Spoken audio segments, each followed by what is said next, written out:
Good afternoon. I'm delighted to welcome all of you to the Founders Day Symposium in celebration of the 303rd birthday of Benjamin Franklin. It's my distinct privilege to offer opening remarks on behalf of Penn's Faculty Senate and to introduce our panelists and moderator. This is the fourth in a renewed tradition of celebrating Founders Day with a symposium that draws on Penn's distinguished faculty to discuss issues of global importance. This year's topic, Seeking Sustainability, Penn Confronts the Local and Global Challenge, is a timely one as the country enters a new phase in which there's likely to be increased emphasis on sustainability, green jobs, and clean energy. I'm sure you're all aware that the university is a leader in many ways on issues of sustainability, with a very active Environmental Sustainability Advisory Committee, the T.C. Chan Energy Research Group in the School of Design, and increasing purchases of wind power, to name just a few things. And we've made every effort to make this symposium as green as possible as well. The posters were printed on recycled paper. The food is provided by a caterer who uses sustainable resources. And everybody's drinking water out of glasses instead of plastic bottles. This symposium was organized by Senate Past Chair Larry Gladney, along with Professors Marcia Lester and Eric Orts. Marcia Lester is ill and could not be here today. She sends her regrets, but I'm sure you'll agree that they've done an outstanding job of putting this symposium together. Each of our panelists brings a unique perspective to this discussion. You have detailed information about them in your program, so I just want to say a couple of things about each one that are relevant to the symposium. Dr. Gary Bernstein, wave, is the Reese W. Flower Professor of Astronomy and Astrophysics in Arts and Sciences. He's co-creator of a very popular physics course, Energy, Oil, and Global Warming. Dr. Robert Giegengak, the Davidson Kennedy Professor Emeritus of Earth Environmental Science in SAS, is a geologist who spent 50 years studying the history of climate change, and he's the faculty director of the Master of Environmental Studies program. Dr. William Bram is Associate Professor of Architecture and Director of the Certificate Program in Ecological Architecture. He teaches graduate courses in ecology, technology, and design, and has contributed to the sustainability plan and the carbon footprint at the T.C. Chan Center.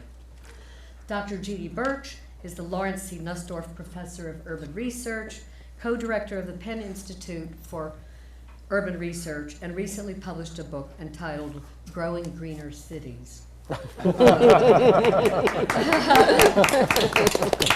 And Eric Orts is the Gardsmark Professor of Legal Studies and Business Ethics and Management at Wharton, where he teaches environmental law and policy, and he's director of the Initiative for Global Environmental Leadership.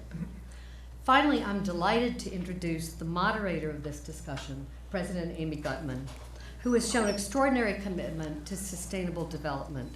She signed the President's Climate Commitment in 2007, which committed the university to developing an institutional action plan for becoming climate neutral, and is a major force behind all the sustainability efforts on campus. Please welcome President Gutmann. And thank you all for being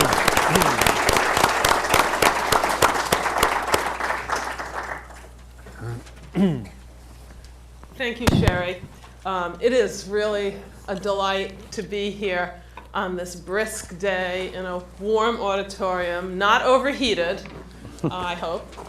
We're heating it with our body warmth, and it's particularly wonderful to see a range of students and faculty and staff here, because one of the signature strengths of Penn is that we are united in our commitment to this topic. And I begin by thanking Larry Gladney. Larry, where are you? Larry, Marcia Lester, and Eric Orts for putting this symposium together. It is wonderful to have a faculty senate that really cares about important issues. And there's no issue that's more important than this topic. seeking sustainability, I believe, is an inspired choice for Founders Day. The American environmental movement was born in Philadelphia in 1739 when, who else but our founder, Benjamin Franklin, led the push for improving local sanitation, conserving more open space and natural resources, and ending the dumping of tannery wastes into rivers and streams. We are the beneficiaries of that legacy, but today we face incredible challenges. And we face many challenges today. I need not remind you that we face a worldwide global economic challenge, but none requires more sustained and concerted efforts over the next several decades than the challenge of environmental sustainability. Just as the economic crisis, I submit to you, is too serious for economists alone to solve, so too the environmental crisis is too complex and serious for environmentalists alone to solve. And that's why we have an incredible array of academic experts here to help us understand and maybe even help us solve this crisis.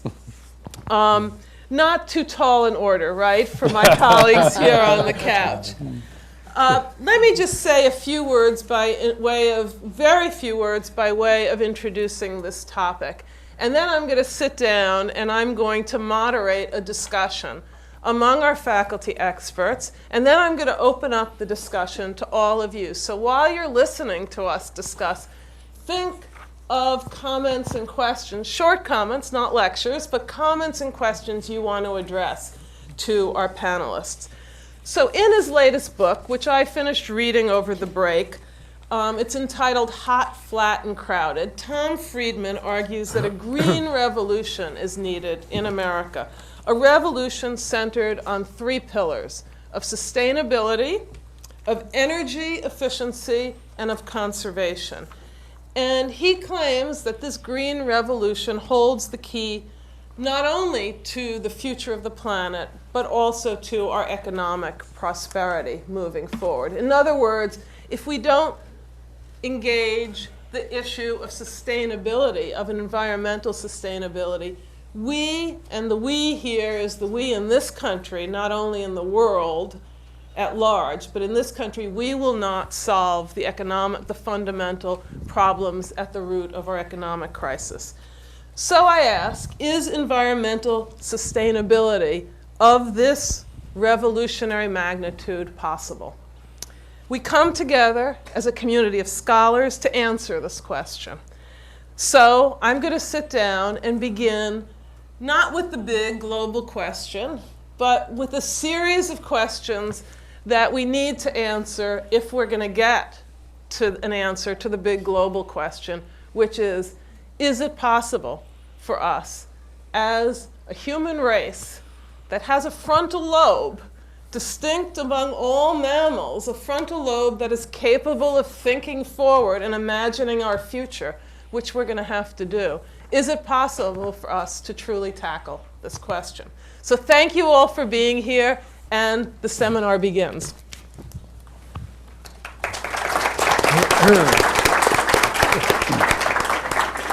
Okay, so first things first, and I'm going to start with Bob. Called on. You're not really surprised. What is sustainability? Well, thank you.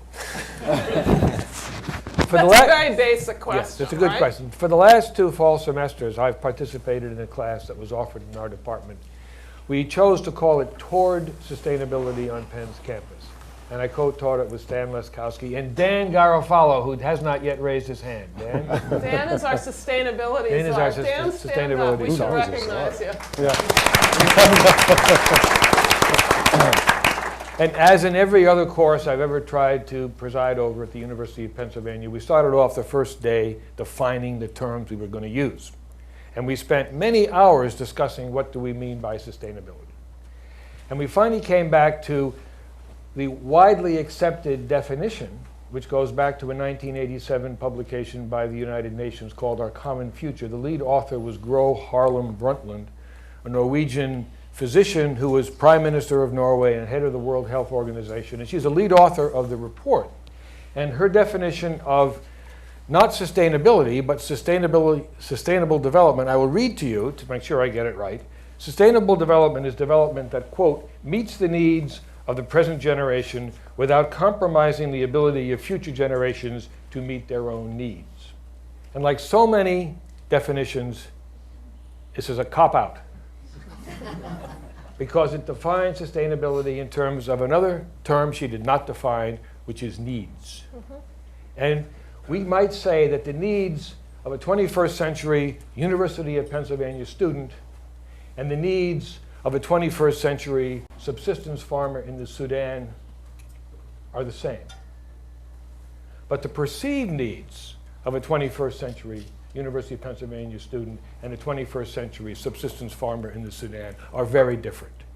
And the definitions of sustainability, which we now use so comfortably and so glibly, do not anywhere define what represents our needs. And I submit to you, and we'll develop, of course, in our discussions, that we in the United States, we in Western Europe, we in the so-called developed countries, are living far beyond our needs. And that's one of the questions we have to address as we approach sustainability. Thanks, Bob. That actually is, I think, a great way to begin, because it suggests, I believe rightly, that there is no definition of sustainability that can be separated from how we define our needs as species and as societies. I mean, we don't define our needs species-wide. They're, society by society and within societies different. So I think you've raised a very important issue, and I'm going to ask the next question to Eric here, which is, and this may be the most obvious question in the world to everyone here, but it's not obvious to everyone outside this room, and that is, why is sustainability important? Well, I guess I would, on the assumption that we can define it in some general way, why it's important. And the way I would think about it is that humanity is becoming such a large force on the planet. It's difficult for many people to appreciate this because you need a macro understanding of those kinds of effects that are occurring. But it's dependent, the sustainability in the sense of everyone being able to live, not only involving needs, but the desires that people create or are encouraged to think about, have a very large impact on the material basis of human society. And that relationship is important to understand because there seem to be a number of areas where the human species is overloading the material basis of its own existence. And we know in biology that this is possible for species that don't think about it first. We also know with some increasing specificity that other societies in history have overshot their material basis. There's a field of environmental history that's really examined a lot of this. One book to recommend there would be Jared Diamond's Collapse, in which he explains a number of these cases. And what's very critical today is that the current society, the scale of that society, it's not like we might not get an extra chance if we overshoot in particular ways. And then you can look at a number of problems, not only climate change, but global biodiversity loss. You look at freshwater situation. You look at the oceans are now dying. There was just a very interesting survey article in The Economist on that topic. So you go down the list, ozone layer depletion. You go down this list and you realize that this is a very serious problem that we have to start to manage. And it's not an easy problem to manage because it's at, especially in the case I mentioned, at a global level. And the human species has not been very good at managing global level kinds of problems. So I would say that's my short answer for why it's important to consider these issues. So if I make your short answer even shorter, you see it as a long-term threat to the survival of the ecosystem that we've been dependent on. So I guess my question, to really zero in on why we're here today, is we're not very good at dealing with long-term problems as a society and as a species. So if it's important in a long-term kind of way, is there any good reason for short-sighted people to be dealing with it when most short-sighted people are worried about the stock market going up tomorrow, or getting a job, or making sure they pass their next exam? So is there, and I'm not going to put you on the spot, I'll put anybody on the spot here. Is there any way of making this seem politically important? Jeannie? I think it takes leadership. I think it takes leadership in the various units in which we live. If we live in a university, we need the leadership of a president. If we live in a city, which we all do, we need the leadership of a mayor. If we live in a country, which we do, we need the leadership of a president. And it takes that leadership to rally our forces. It takes research around questions of why is it important, what's it worth to us. I think the economic questions are very important in thinking about this. And there's a moral side to this. And so I think there are many, many dimensions, but it comes from leadership. Yeah. So if it comes from leadership, I look at you, and you're all faculty leaders on this topic, and I'm curious, and I think a lot of people here would be curious as to how you got interested in this issue, because all of you are in fields where you could have easily chosen not to be interested in the issue of sustainability, and you would have had perfectly eminent careers without, whether it's urban design or earth sciences or physics or certainly, Wharton. It's not a natural to be focusing as you are on sustainability. So Bill, why did you get interested in it? I'm going to ask everybody, because I think it's really interesting to figure out, and I hope you all ask yourself this question, because I think it's in part a helpful answer to, even though this is a long-term problem, why are so many people now interested in it, despite the fact that we have a very short-sighted society in recent years? Well, in fairness, I knew the question was coming, but it has made me think about what it is. Yeah. And the simple answer is, I was in architecture engineering school in the late 1970s, sitting on gas lines at a moment at Princeton when quite an interesting group of people came together to think about solar heating of buildings. At the same time, another group, much more broad-reaching, came together to think about the total energy and resource challenges of that particular moment. So it was a remarkable moment. It looked like the only direction for a smart young architect to go. And 5 years later, it looked like nobody in the world was interested in it. But as I thought about it, and in fact why we describe our own small certificate program at this point as ecological, I grew up in a small town in western Pennsylvania, still close to the farming communities that were its origin. And though my grandfather was a judge and had a judge's house, the back was a really massive garden. They supplied their own house with food, and without anybody making an issue out of it, recycled, composted things, closed virtually all of the loops.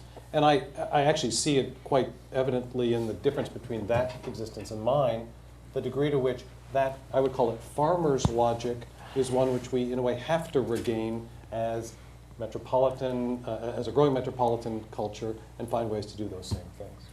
So you're bringing farming to the city, so to speak. Exactly. We're all farmers. Right. Yeah. We're all farmers now. That's good. Gary? Well, my situation is a little different from everyone else here.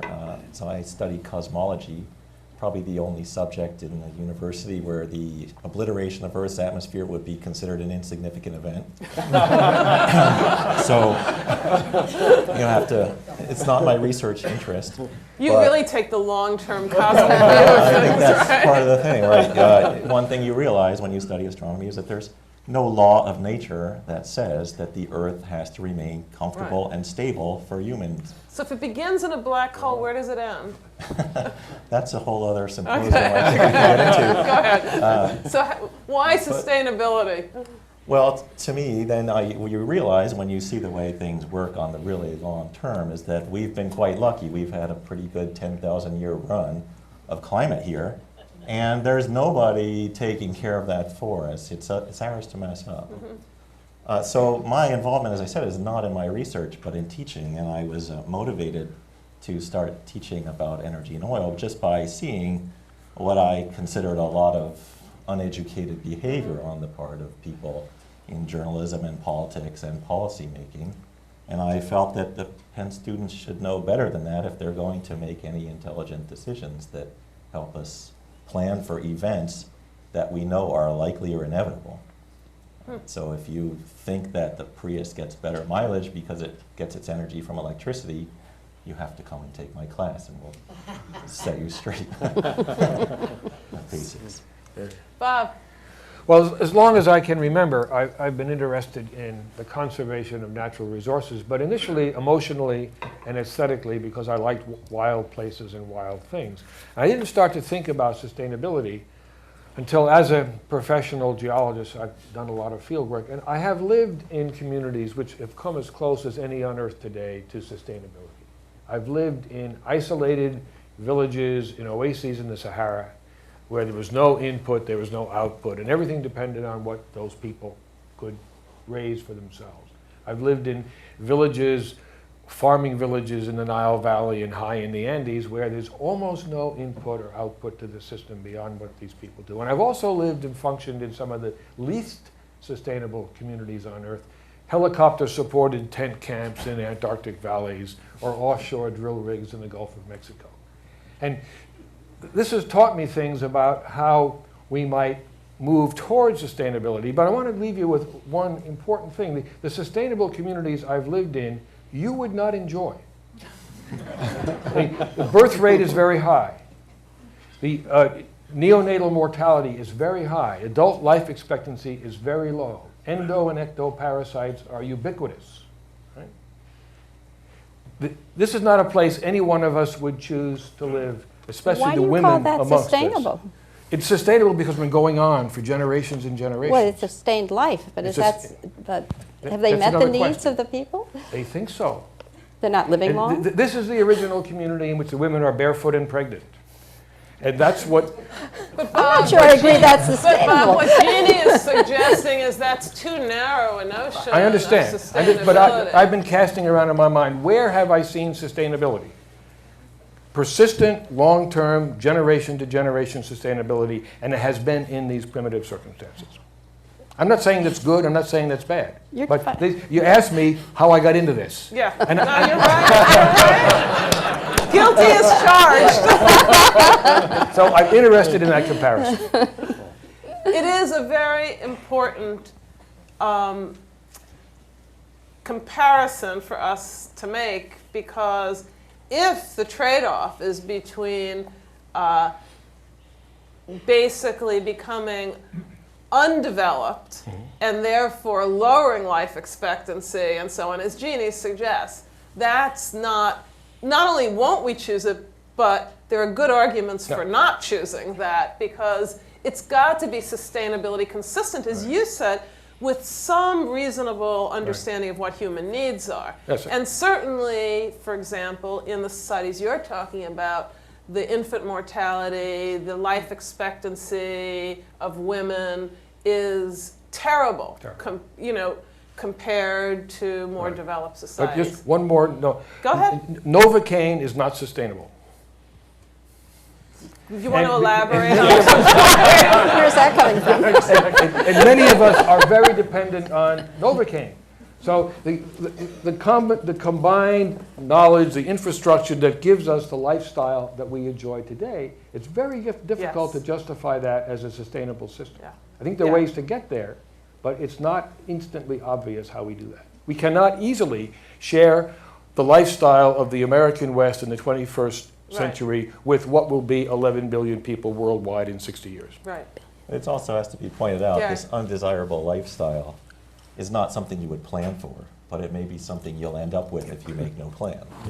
That's a Very good. That's Bravo. a very good point. The point is of this whole seminar, and for everything that I hope comes out of it, is it's not obvious how we can move forward.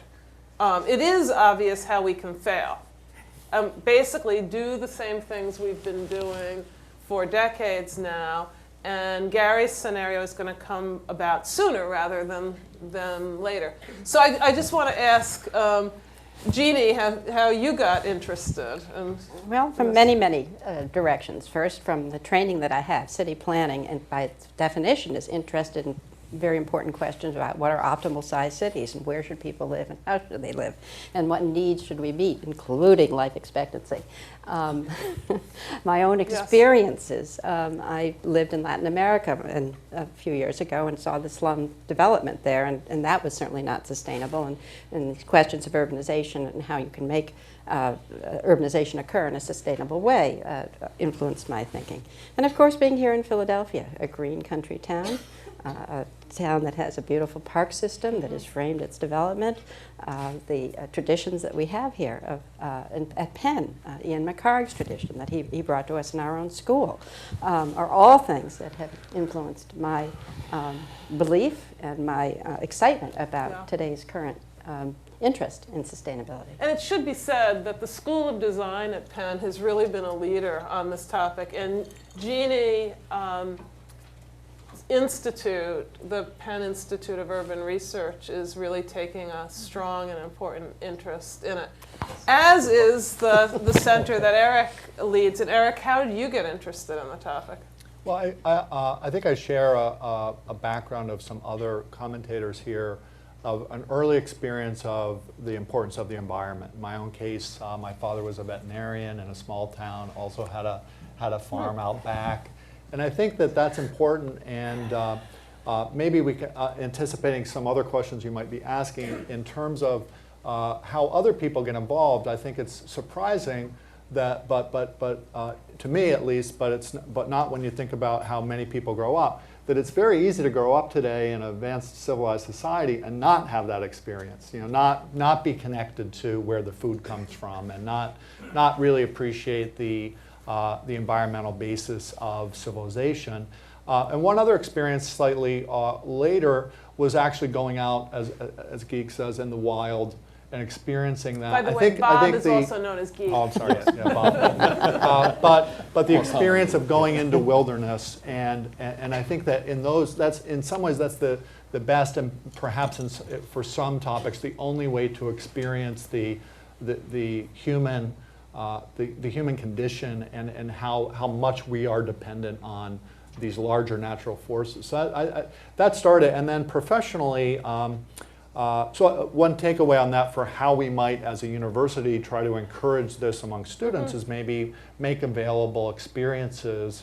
Like I just came back from the Wharton Leadership Venture in Antarctica, and some people had never been actually in that extreme an environment. And it was quite transformative for those students who had the opportunity to go. So and you that might brought be it something. back. You Yeah, brought exactly. the Here we climate are. back right here to Philadelphia. Thanks a lot. Thanks Actually, a lot. it's slightly warmer in Antarctica than it is today. But the more professionally, the switch, I was originally, and still am to some extent, a corporate law, securities law person. And there were I was encouraged to think about this, and there were some suggestions for how companies make decisions, to what extent should companies be able to consider sustainable issues, et cetera. But how I really got into it was a colleague who was the director of a center, had research funds available, and I expressed some interest in going to the Earth Summit in 1992 in Rio. This was a period where I think a lot of the business community was starting to shift and say, you know what, we have to get involved because the governments of the world are really not going to get involved. So you started to have a shift.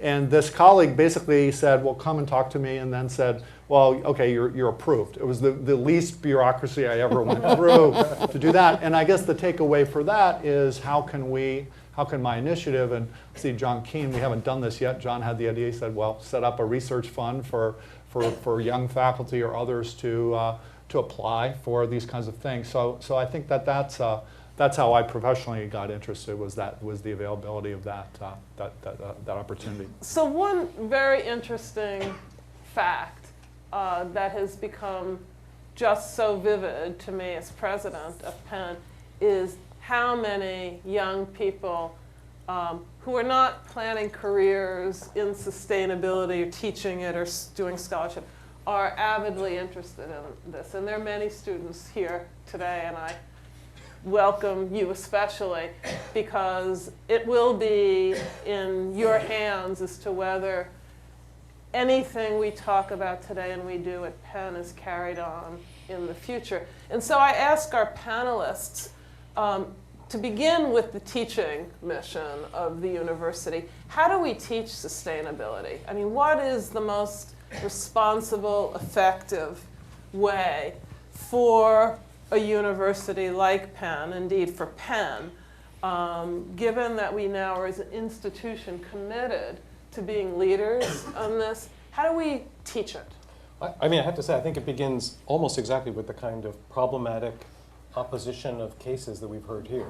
I have no idea if Novocaine is sustainable, because you've given a clue, but the term by which you suggested it might not be sustainable requires a whole quite broader set of questions. Right. So I think making the questions real, but also making it clear how challenging they are and the kinds of work you have to do in order to open them up. It then, of course, does change with disciplines. Architects, of course, tend to be interested in or need to be interested in the way in which things work and operate, and so efficiency becomes certainly an important aspect.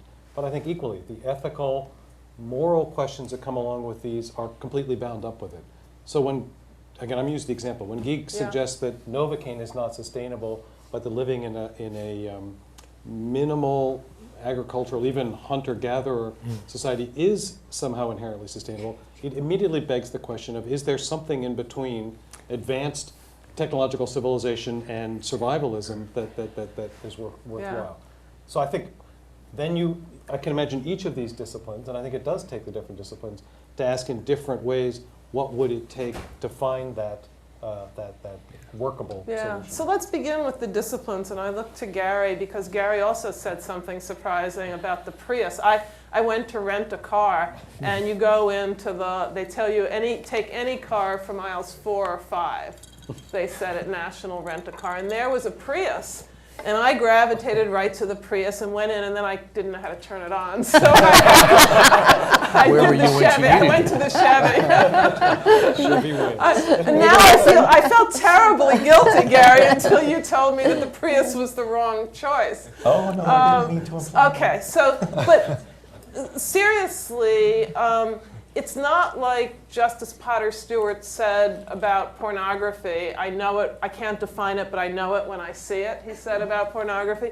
Sustainability isn't like that, right? We don't know it when we see it. We really have to understand what's going on between what we choose to do, what products we use, what processes we engage in, what energy we consume.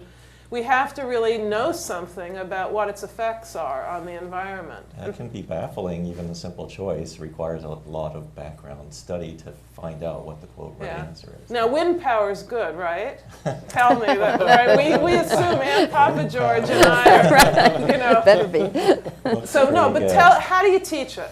How do you teach it? Because you do. Well, I guess I don't start with the word sustainability. I start with a list of problems that we have. So. Problems. And what are the big problems, at least in my course, that we focus on are global warming, carbon, and oil. And these are both things that we know in the long run we will have to deal with. Right? How long exactly you can debate about, but you have to deal with them.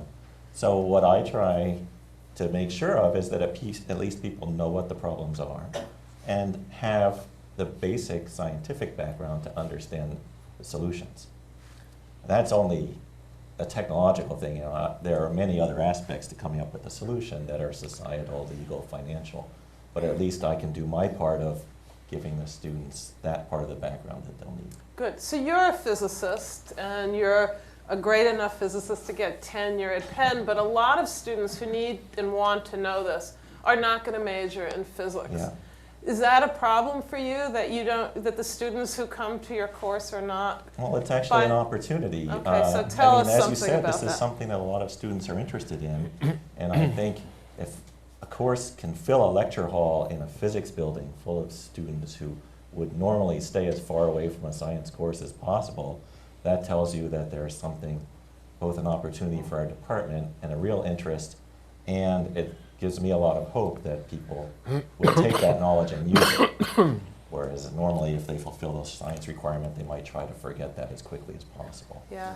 Well, it gives me a lot of hope as president, because I think it's very important that great scholars not only be willing but eager, like you are, to teach students who are not going to go into your field, but are going to benefit tremendously from someone who can explain in ordinary language pretty high-level concepts. Well, I think that it's a motivation that lets people understand things that they probably would have thought they couldn't do. Yeah.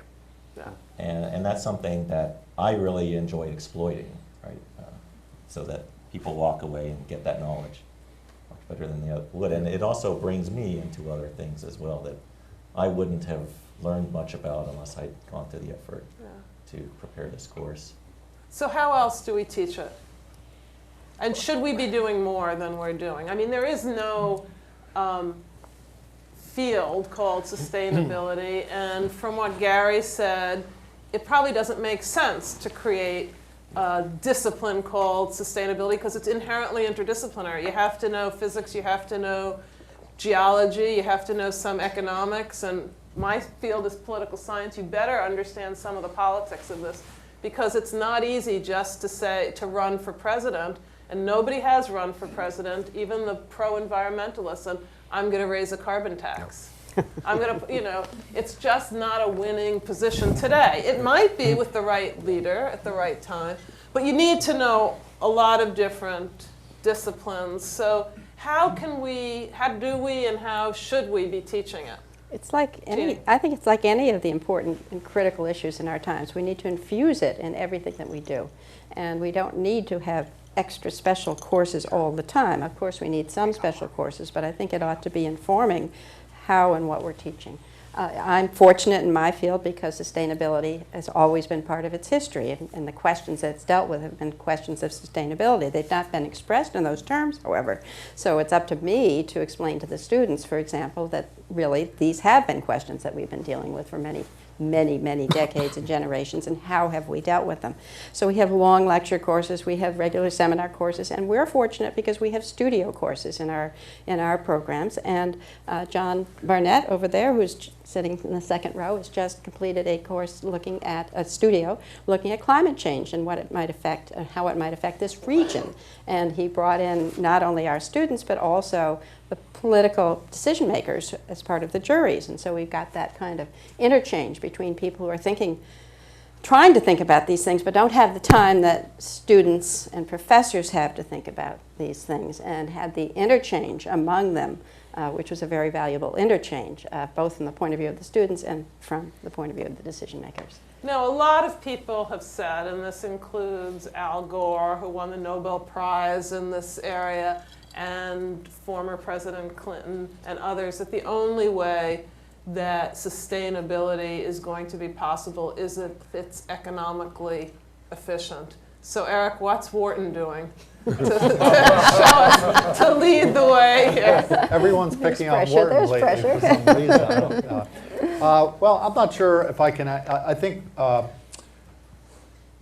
what I would say is that there are, if you look at what are the drivers for why we have some of the problems that are on the agenda, then certainly the economics of various kinds of decisions are a large part of that. And so just to pick up on one example you give about a carbon tax, probably I would say I almost don't know of any serious environmental policy person who would vote against that, right? Because it cuts across all ideological grounds in terms of any scientific, rational, objective approach to energy problems would suggest that you would tax certain problematic energies, and you would have energy sources, and you would then increase the incentive, economic incentives to develop others. And right now we're in a very difficult situation where that's not politically feasible, and so it looks like we might be in a second best solution of can we create subsidies?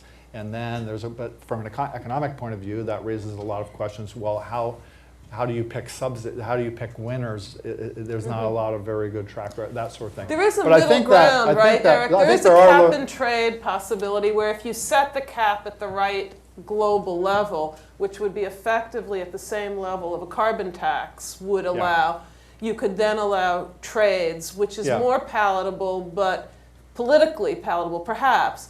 But at least it is, if you, again, it depends on where you set the cap, it would allow trades. Yeah, I think that's right, and I think that there have been a lot of economic policy discussions that affected where we are on cap and trade, and that we have it looks like it's a more efficient current system than some others. There's a debate, which we won't get into, about whether just a flat tax on greenhouse gases would be more economically efficient, but again, taxes are a bad word for lots of people. They're not politically likely, et cetera.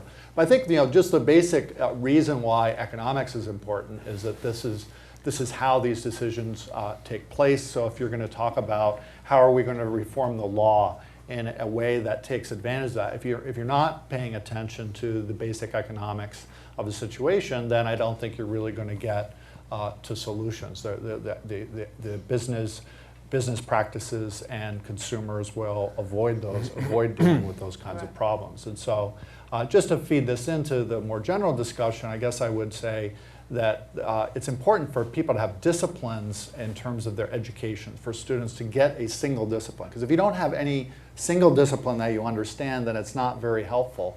And then at the same time, you need to be able to at least understand the economic side, the political side, the science if you're not a scientist. And I think that's the vision of sustainability that I see, or education about sustainability that I see Penn pursuing, that is really that at least I'm a believer in that approach. And team teaching could really be a big plus in this regard. By the way, I do think we shouldn't take off the table a carbon tax. After all, Barack Obama did run on a position that he was going to raise taxes on 5% of the population. Now a carbon tax would affect a lot more than that. But it goes back to what Jeannie said earlier. With the right leadership and making this an issue that really a wide range of people understood and cared about, and the fact that in the medium run, it would benefit our society tremendously by being energy independent, I think there is a possibility there. I would not rule it out. I would just say that one has to understand what the political obstacles are, and you have to think creatively about how to overcome them.